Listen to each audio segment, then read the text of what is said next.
We're going to talk about the formula for personal and professional. Now check this out, sustainable success. Sustainable. I don't know about you, but I'm not interested in getting it today and losing it tomorrow. That's not what I do, that's not what you do. The formula for personal and professional sustainable success lies within our ability to create the most powerful, emotional, relevant, but this is the most important part, one-of-a-kind, unexpected brand. I talk about innovation, but I'm not talking about invention. I'm not asking you to try to figure out a different product to sell. Stay the course, man. You've got great stuff. You've got great stuff. I'm asking you to innovate in service. I didn't invent speaking. People have been speaking since the beginning of time. I'm innovating the speaking business. You didn't invent windows and siding and doors.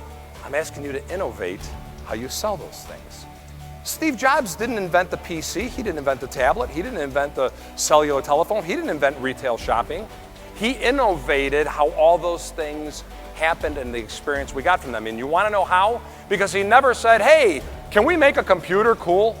He said this. Every time he innovated, this is the one thing he said. How can we change the world?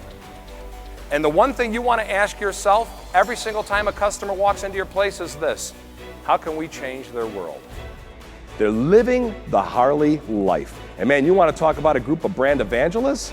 Holy mackerel, these people have the Harley logo everywhere. Hat, shirt, jacket, belt buckle, boots, wallets, key rings, coffee mugs. This is documented, swear to God, documented fact. Some of the top corporate executives on the globe have the Harley logo tattooed on their butts. They do. Oh, you think that's funny? You think it's cute? Let me tell you something. You figure out a way to get your customers to tattoo your name and logo on their butts, then you've made it. That's the brand you want. And every single showroom was exactly the same. Not the way they looked, the way they acted. Here's what I mean. We'd walk in every time. How are you? How can I help you? How can you help me? Well, we're looking to remodel our kitchen. Wonderful. Let me go get some brochures. Do you have any idea of color? How big is your kitchen? Do you have a budget in mind? Bam, every time, bam. It was like after about 6, 7, 8 of these, it was like, how can I help you? Wah, wah, wah, wah, wah, wah. That's what I heard. Now, the other thing is every time we walked in, the person walked right up to me, ignored my wife. Every time. Now we walk into this place, this slight little guy named Steve walks up, walks right by me, ignores me, shakes my wife's hand. Good idea. She looks at him, he goes, hi, I'm Steve, and your name? She goes, my name is Debbie. And she turns to me and she goes, he gets me. Apparently I do not. You saw a lot of wonderful vignettes. And one of the ones that I saw, which I thought was really kind of telling, was a gentleman named Alan Schlangenbach, or whatever his name is. He seems to know a whole lot about a whole lot of stuff, doesn't he? I just may consult with this young man. Alan said this, you're okay, I like you. He said, I like you, but you know what? You haven't blown me away. He said, what you've done is you've managed my expectations. You've managed my expectations. Here's a definition of customer satisfaction. Here it is. I have an expectation. For whatever reason, you have called me, you have advertised, I've heard it from other people. I have an expectation of what it is you as Delta Airlines is going to do for me. Now, you can go bam and hit it here, bam and hit it there, or bam and nail it. And actually hit my expectation. You know what you just did? You made me a satisfied customer. I'm going to say this right now, and Tim, I don't know enough about the marketing materials that you do produce, but I'm going to say this.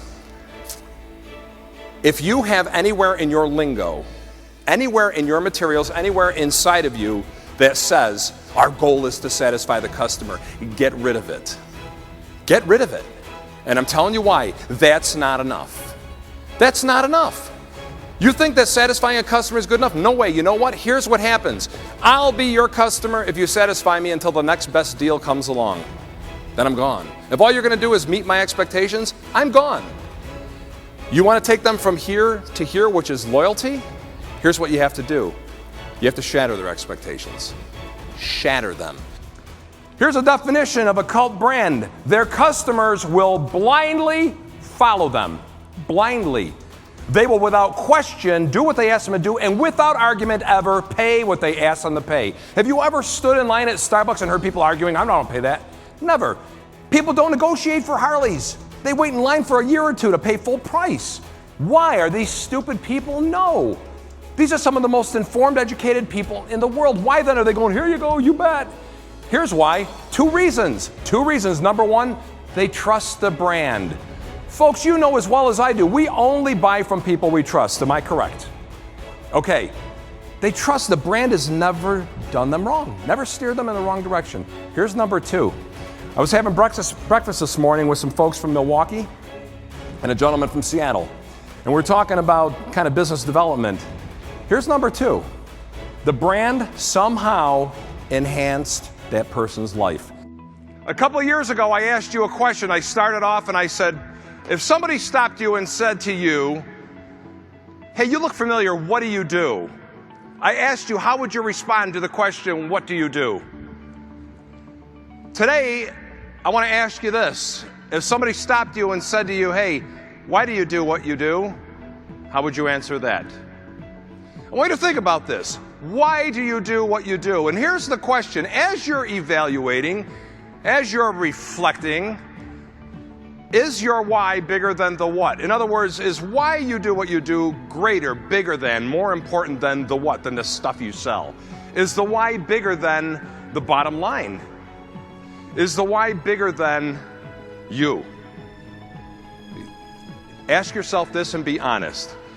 All great, sustainable, profitable organizations are those who attract and keep passionate, intelligent, talented people. All great organizations, sustainable, profitable organizations, are organizations that have a culture of meaning and purpose.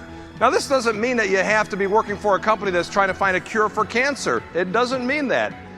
It doesn't matter what you sell, as long as the why is greater than the what. It doesn't matter. And it all begins and ends with you.